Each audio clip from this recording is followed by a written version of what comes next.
أعوذ بالله من الشيطان الرجيم. بسم الله الرحمن الرحيم.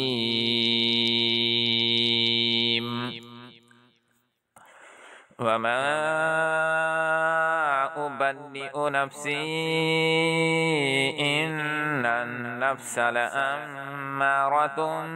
بالسوء إلا ما رحم ربي إن ربي غفور رحيم. وقال الملك ائتوني به أستخلصه لنفسي فلما كلمه قال إنك اليوم لدينا مكين أمين. قال اجعلني على خزائن الأرض إني حفيظ عليم. وكذلك مكنا ليوسف في الأرض يتبوأ منها حيث يشاء نصيب برحمتنا من نشاء ولا نضيع أجر المحسنين ولأجر الآخرة خير للذين آمنوا وكانوا يتقون. وجاء إخوة يوسف فدخلوا عليه فعرفهم وهم له منكرون. ولما جهزهم بجهازهم قال ائتوني بأخ لكم من أبيكم ألا ترون أني أوفي الكيل وأنا خير المنزلين فإن لم تأتوني به فلا كيل لكم عندي ولا تقربون. قالوا سنراود عنه أباه وإنا لفاعلون. وقال لفتيانه اجعلوا بضاعتهم في رحالهم لعلهم يعرفونها إذا انقلبوا إلى أهلهم لعلهم يرجعون. فلما رجعوا إلى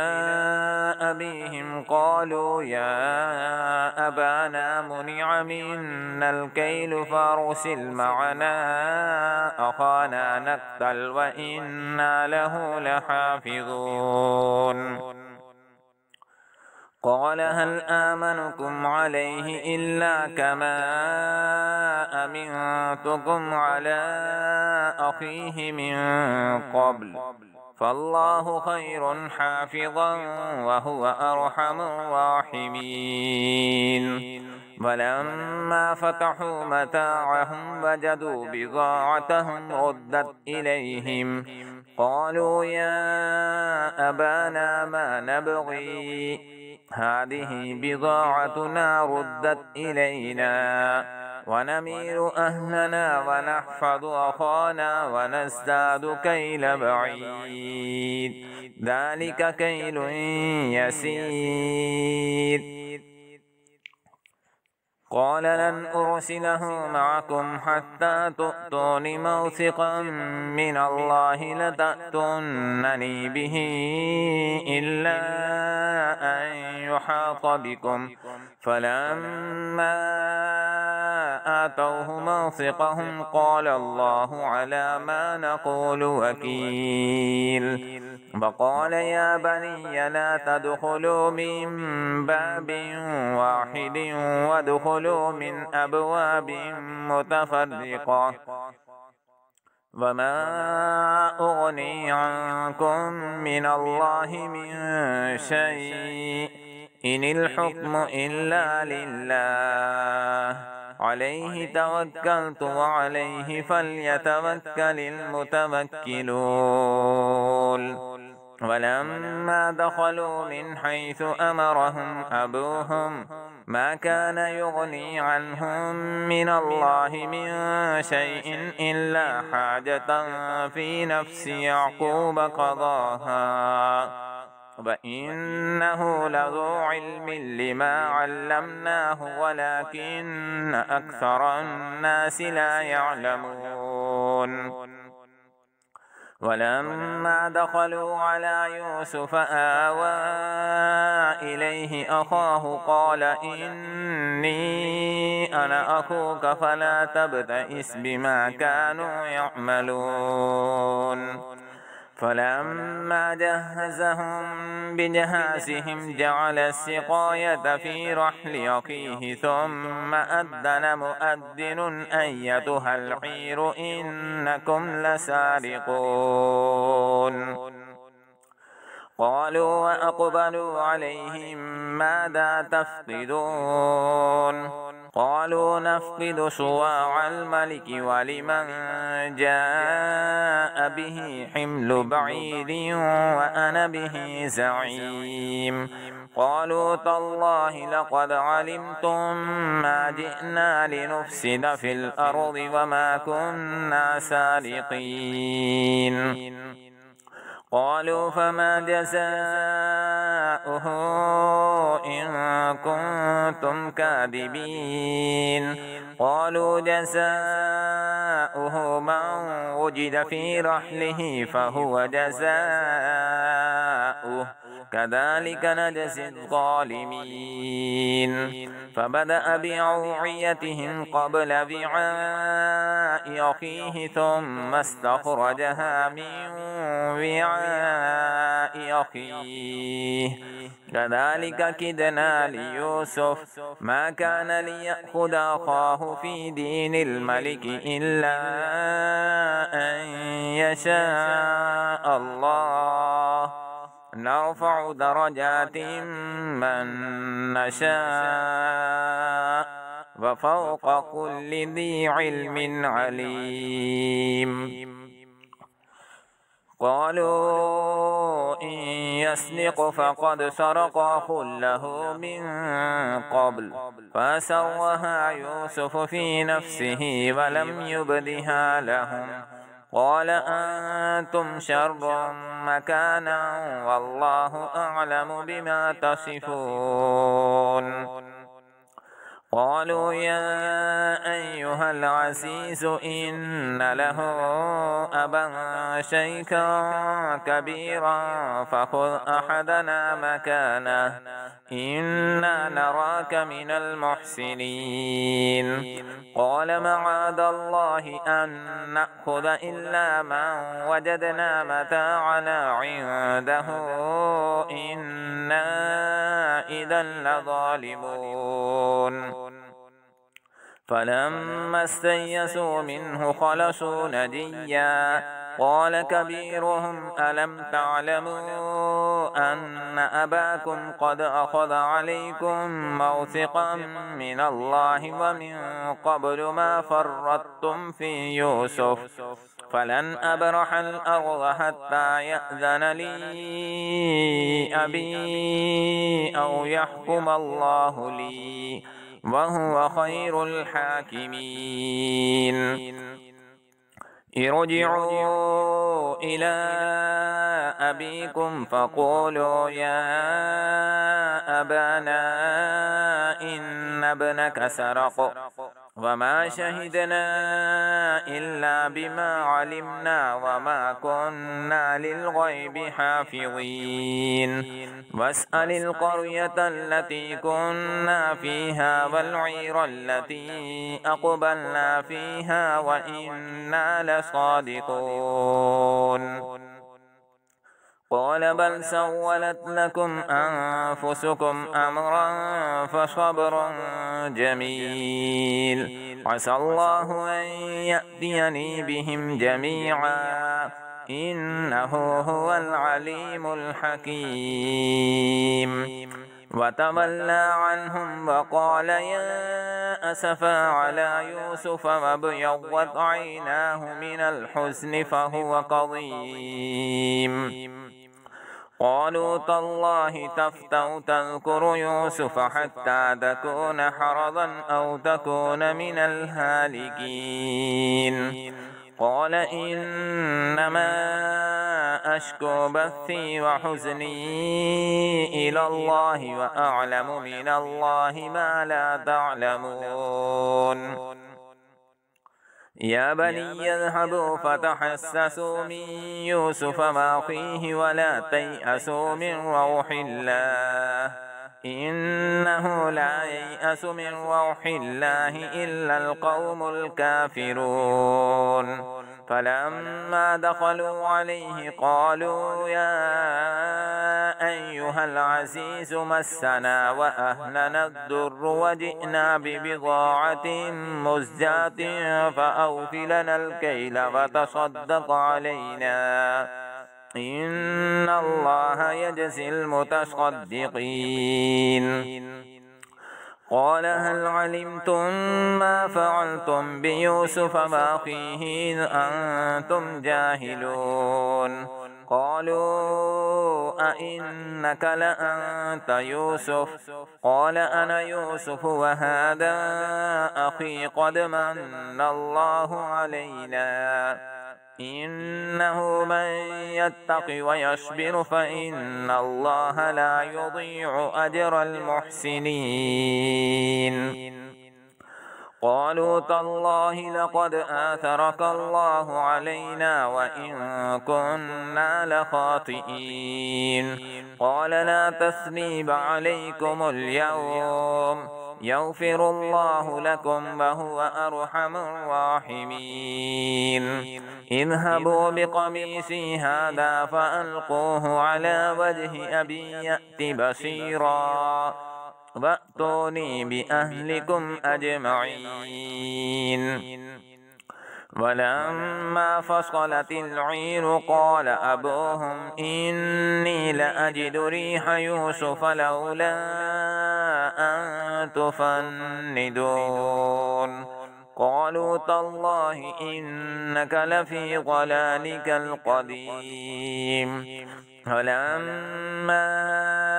أن جاء البشير ألقاه على وجهه فارتد بصيرا قال ألم أقل لكم إني أعلم من الله ما لا تعلمون قالوا يا أبانا استغفر لنا ذنوبنا إنا كنا خاطئين قال سوف أستغفر لكم ربي إنه هو الغفور الرحيم فلما دخلوا على يوسف آوى إليه أبويه وقال ادخلوا مصر إن شاء الله آمنين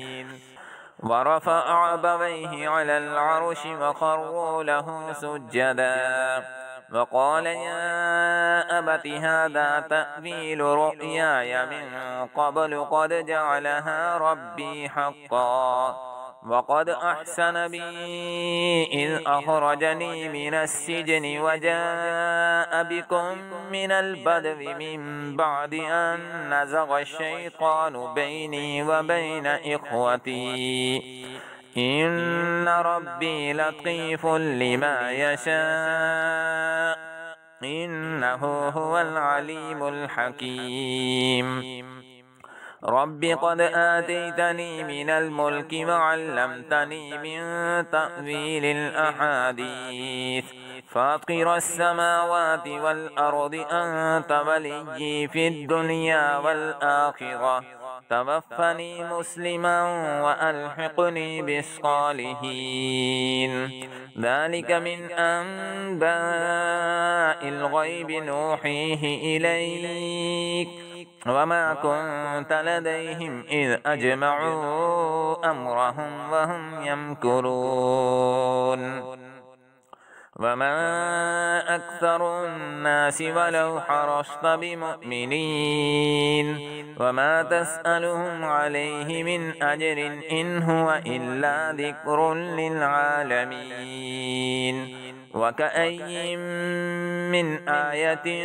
في السماوات والأرض يمرون عليها وهم عنها معرضون وما يؤمن أكثرهم بالله إلا وهم مشركون أفأمنوا أن تأتيهم غاشية من عذاب الله أو تأتيهم الساعة بغتة وهم لا يشعرون قل هذه سبيلي أدعو إلى الله على بصيرة أنا ومن اتبعني وسبحان الله وما أنا من المشركين وما أرسلنا من قبلك إلا رجالا نوحي إليهم من أهل القرى أفلم يسيروا في الأرض فينظروا كيف كان عاقبة الذين من قبلهم ولدار الآخرة خير للذين اتقوا أفلا تعقلون حتى إذا استيأس الرسل وظنوا أنهم قد كذبوا جاءهم نصرنا فنجي من نشاء ولا يرد بأسنا عن القوم المجرمين لقد كان في قصصهم عبرة لأولي الألباب ما كان حديثا يفترى ولكن تصديق الذي بين يديه وتفصيل كل شيء وهدى ورحمة لقوم يؤمنون بسم الله الرحمن الرحيم ألف لام ميم را تلك آيات الكتاب والذي أنزل إليك من ربك الحق ولكن أكثر الناس لا يؤمنون الله الذي رفع السماوات بغير عمد ترونها ثم استوى على العرش وسخر الشمس والقمر كل يجري لأجل مسمى يدبر الأمر يفصل الآيات لعلكم بلقاء ربكم توقنون وهو الذي مد الأرض وجعل فيها رواسي وأنهارا ومن كل الثمرات جعل فيها زوجين اثنين يغشي الليل النهار إن في ذلك لآيات لقوم يتفكرون وفي الأرض قطع متجاورات وجنات من أعناب وزرع ونخيل صنوان وغير صنوان يسقى بماء واحد ونفضل بعضها على بعض في الأكل إن في ذلك لآيات لقوم يعقلون وإن تعجب فعجب قولهم أإذا كنا ترابا أإنا لفي خلق جديد أولئك الذين كفروا بربهم وأولئك الأغلال في أعناقهم وأولئك أصحاب النار هم فيها خالدون ويستعجلونك بالسيئة قبل الحسنة وقد خلت من قبلهم المثلات وإن ربك لذو مغفرة للناس على ظلمهم وإن ربك لشديد العقاب ويقول الذين كفروا لولا أنزل عليه آية من ربه إنما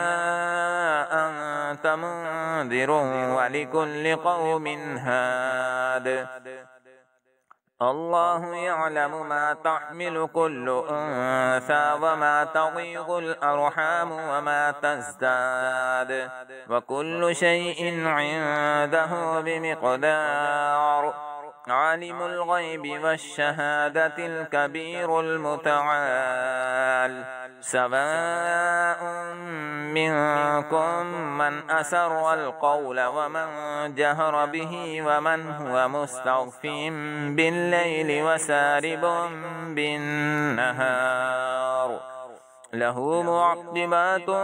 من بين يديه ومن خلفه يحفظونه من أمر الله إن الله لا يغير ما بقوم حتى يغيروا ما بأنفسهم وإذا أراد الله بقوم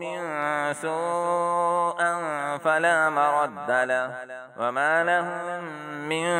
دونه من وال هو الذي يريكم البرق خوفا وطمعا وينشئ السحاب الثقال ويسبح الرعد بحمده والملائكة من خيفته ويرسل الصواعق فيصيب بها من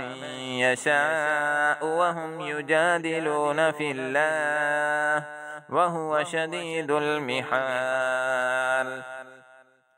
له دعوة الحق والذين يدعون من دونه لا يستجيبون لهم بشيء إلا كباسط قفيه إلى الماء ليبلغ فاه وما هو ببالغه وما دعاء الكافرين إلا في ضلال ولله يسجد من في السماوات والأرض طوعا وكرها وظلالهم بالغدو والآصال قل من رب السماوات والأرض قل الله قل أفاتخذتم من دونه أولياء لا يملكون لأنفسهم نفعا ولا ضرا قل هل يستوي الأعمى والبصير أم هل تستوي الظلمات والنور أم جعلوا لله شركاء خلقوا كخلقه فتشابه الخلق عليهم قل الله خالق كل شيء وهو الواحد القهار أنزل من السماء ماء فسالت أودية بقدرها فاحتمل السيل زبدا رابيا ومما يوقدون عليه في النار ابتغاء حلية أو متاع زبد مثله كذلك يضرب الله الحق والباطل فأما الزبد فيذهب جفاء وأما ما ينفع الناس فيمكث في الأرض كذلك يضرب الله الأمثال للذين استجابوا لربهم الحسنى والذين لم يستجيبوا له لو أن لهم ما في الأرض جميعا ومثله معه لافتدوا به أولئك لهم سوء الحساب ومأواهم جهنم وبئس المهاد أفمن يعلم أنما أنزل إليك من ربك الحق كمن هو أعمى إنما يتذكر أولو الألباب الذين يوفون بعهد الله ولا ينقضون الميثاق والذين يصلون ما أمر الله به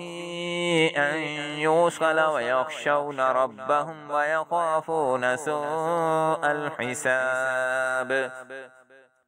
والذين صبروا ابتغاء وجه ربهم وأقاموا الصلاة وأنفقوا مما رزقناهم سرا وعلانية ويدرؤون بالحسنة السيئة أولئك لهم عقبى الدار جنات عدن يدخلونها ومن صلح من آبائهم وأزواجهم وذرياتهم والملائكة يدخلون عليهم من كل باب سلام عليكم بما صبرتم فنعم عقبى الدار الذين ينقضون عهد الله من بعد ميثاقه ويقطعون ما أمر الله به أن يوصل ويفسدون في الأرض أولئك لهم اللعنة ولهم سوء الدار الله يبسط الرزق لمن يشاء ويقدر وفرحوا بالحياة الدنيا وما الحياة الدنيا في الآخرة إلا متاع ويقول الذين كفروا لولا أنزل عليه آية من ربه قل إن الله يضل من يشاء ويهدي إليه من أناب الذين آمنوا وتطمئن قلوبهم بذكر الله ألا بذكر الله تطمئن القلوب الذين آمنوا وعملوا الصالحات طوبى لهم وحسن مآب كذلك أرسلناك في أمة قد خلت من قبلها لتتلو عليهم الذي أوحينا إليك وهم يكفرون بالرحمن قل هو ربي لا إله إلا هو عليه توكلت وإليه متاب ولو أن قرآنا سيرت به الجبال أو قطعت به الأرض أو كلم به الموتى بل لله الأمر جميعا أفلم ييأس الذين آمنوا أن لو يشاء الله لهدى الناس جميعا ولا يزال الذين كفروا تصيبهم بما صنعوا قارعة أو تحل قريبا من دارهم حتى يأتي وعد الله إن الله لا يخلف الميعاد ولقد استهزئ برسل من قبلك فأمليت للذين كفروا ثم أخذتهم فكيف كان عقاب أفمن هو قائم على كل نفس بما كسبت وجعلوا لله شركاء قل سموهم أم تنبئونه بما لا يعلم في الأرض أم بظاهر من القول بل زين للذين كفروا مكرهم وصدوا عن السبيل ومن يضلل الله فما له من هاد لهم عذاب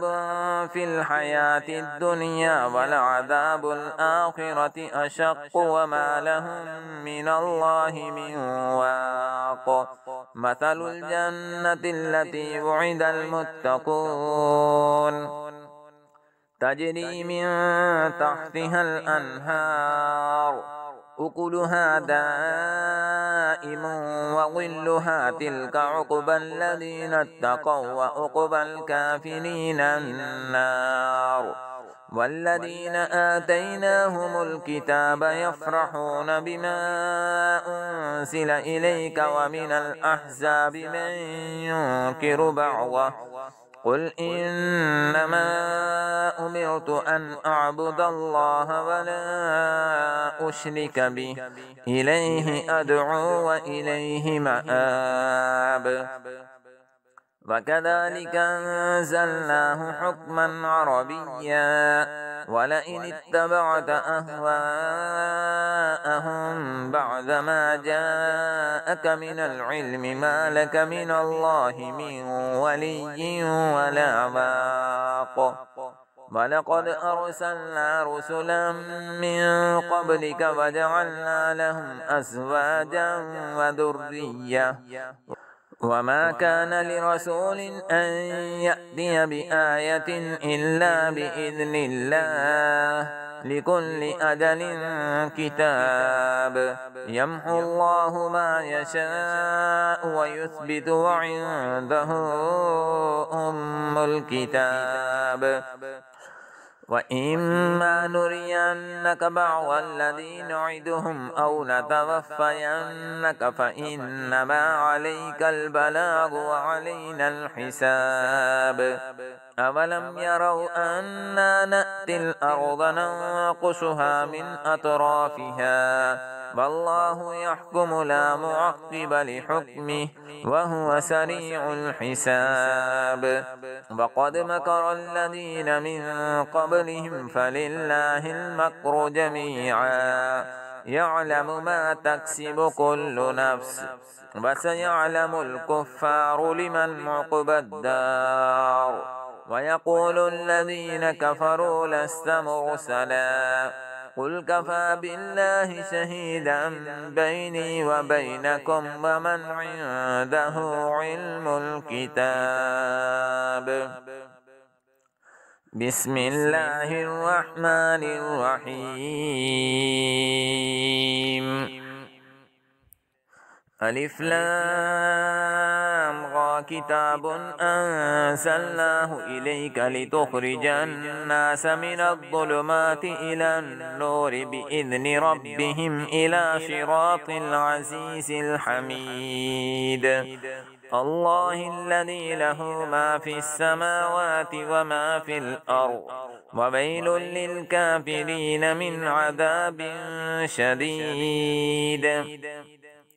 الذين يستحبون الحياة الدنيا على الآخرة ويصدون عن سبيل الله ويبغونها عوجا أولئك في ضلال بعيد وما أرسلنا من رسول إلا بلسان قومه ليبين لهم فيضل الله من يشاء ويهدي من يشاء وهو العزيز الحكيم ولقد أرسلنا موسى بآياتنا أن أخرج قومك من الظلمات إلى النور وذكرهم بأيام الله إن في ذلك لآيات لكل صبار شكور وإذ قال موسى لقومه اذكروا نعمة الله عليكم إذ أنجاكم من آل فرعون يسومونكم سوء العذاب ويذبحون أبناءكم ويستحيون نساءكم وفي ذلكم بلاء من ربكم عظيم وإذ تأذن ربكم لئن شكرتم لأزيدنكم ولئن كفرتم إن عذابي لشديد. وقال موسى إن تكفروا أنتم ومن في الأرض جميعا فإن الله لغني حميد. ألم يأتكم نبأ الذين من قبلكم قوم نوح وعاد وثمود والذين من بعدهم لا يعلمهم إلا الله جاءتهم رسلهم بالبينات فردوا أيديهم في أفواههم وقالوا إنا كفرنا بما أرسلتم به وإنا لفي شك مما تدعوننا إليه مريب. قالت رسلهم أفي الله شك فاطر السماوات والأرض يدعوكم ليغفر لكم من ذنوبكم ويؤخركم إلى أجل مسمى قالوا إن أنتم إلا بشر مثلنا تريدون أن تصدونا عما كان يعبد آباؤنا فأتونا بسلطان مبين. قالت لهم رسلهم إن نحن إلا بشر مثلكم ولكن الله يمن على من يشاء من عباده وما كان لنا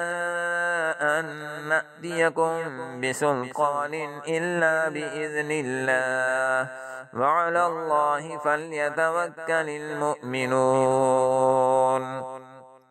وما لنا ألا نتوكل على الله وقد هدانا سبلنا ولنصبرن على ما آذيتمونا وعلى الله فليتوكل المتوكلون. وقال الذين كفروا لرسلهم لنخرجنكم من أرضنا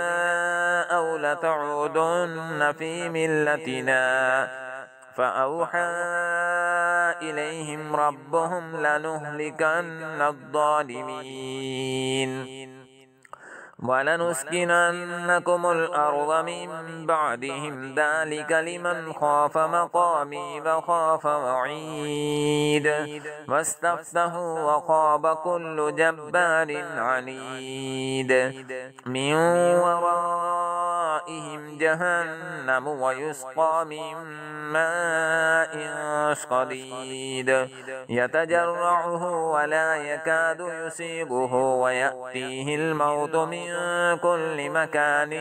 وما هو بميت ومن ورائه عذاب غليظ. مثل الذين كفروا بربهم أعمالهم كرماد اشتدت به الريح في يوم عاصف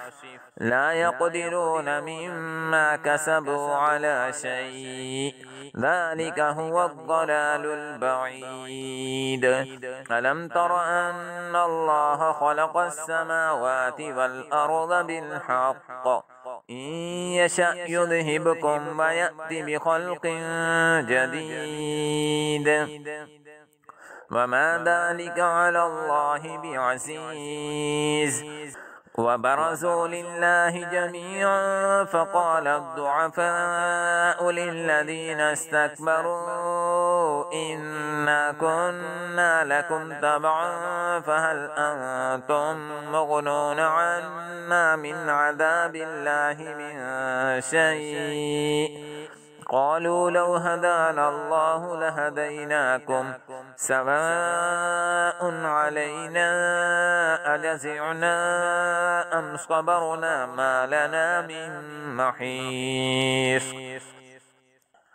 وقال الشيطان لما قضي الأمر إن الله وعدكم وعد الحق ووعدتكم وما كان لي عليكم من سلطان إلا أن دعوتكم فاستجبتم لي فلا تلوموني ولوموا أنفسكم ما أنا بمصرخكم وما أنتم بمصرخي إني كفرت بما أشركتمون من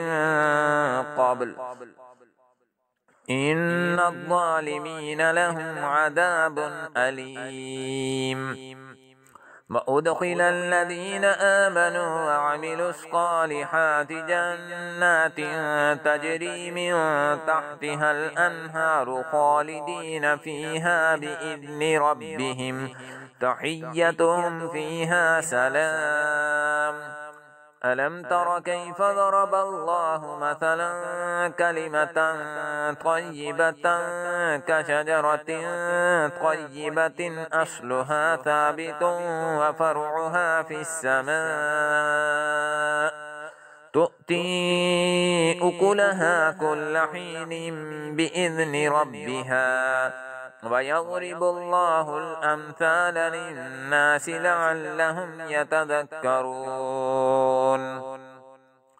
ومثل كلمة خبيثة كشجرة خبيثة اجتثت من فوق الأرض ما لها من قرار يثبت الله الذين آمنوا بالقول الثابت في الحياة الدنيا وفي الآخرة ويضل الله الظالمين ويفعل الله ما يشاء ألم تر إلى الذين بدلوا نعمة الله كفرا وأحلوا قومهم دار البوار جهنم يصلونها وبئس القرار وجعلوا لله أندادا ليضلوا عن سبيله قل تمتعوا فإن مصيركم إلى النار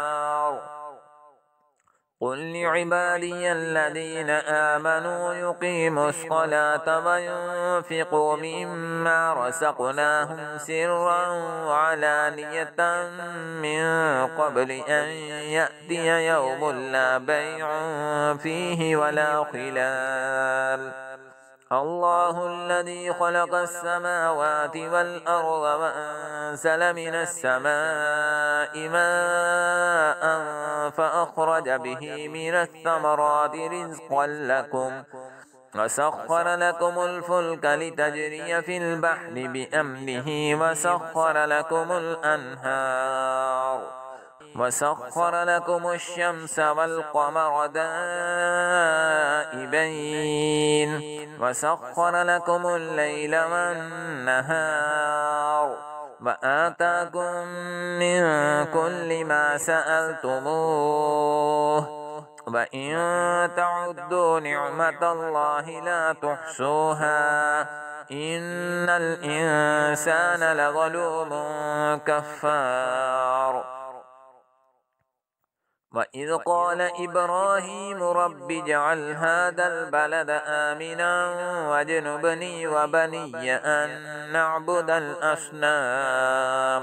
رب إنهن أضللن كثيرا من الناس فمن تبعني فإنه مني ومن عصاني فإنك غفور رحيم ربنا إني أسكنت من ذريتي بواد غير ذي زرع عند بيتك المحرم ربنا ليقيموا الصلاة فاجعل أفئدة من الناس تهوي إليهم وارزقهم من الثمرات لعلهم يشكرون ربنا إنك تعلم ما نخفي وما نعلن وما يخفى على الله من شيء في الأرض ولا في السماء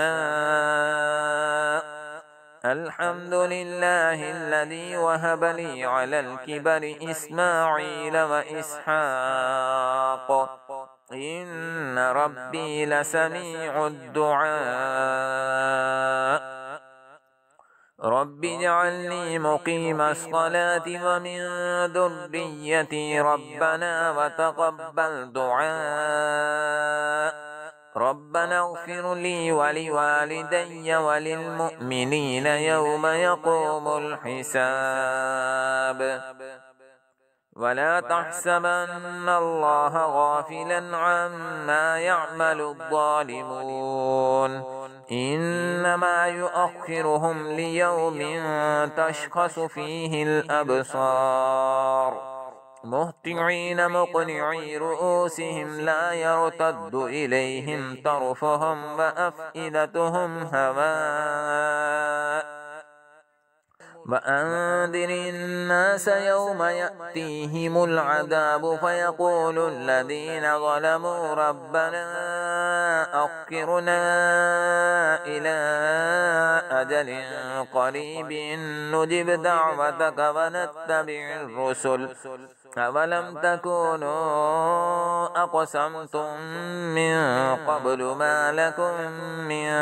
زوال وسكنتم في مساكن الذين ظلموا أنفسهم وتبين لكم كيف فعلنا بهم وضربنا لكم الأمثال وقد مكروا مكرهم وعند الله مكرهم وإن كان مكرهم لتزول منه الجبال فلا تحسبن الله مخلف وعده رسله إن الله عزيز ذو انتقام يوم تبدل الأرض غير الأرض والسماوات وبرزوا لله الواحد القهار وترى المجرمين يومئذ مقرنين في الأصفاد سرابيلهم من قطران وتغشى وجوههم النار ليجزيهم الله كل نفس ما كسبت إن الله سريع الحساب هذا بلاغ للناس ولينذروا به وليعلموا أنما هو إله واحد وليذكر أولو الألباب صدق الله العظيم.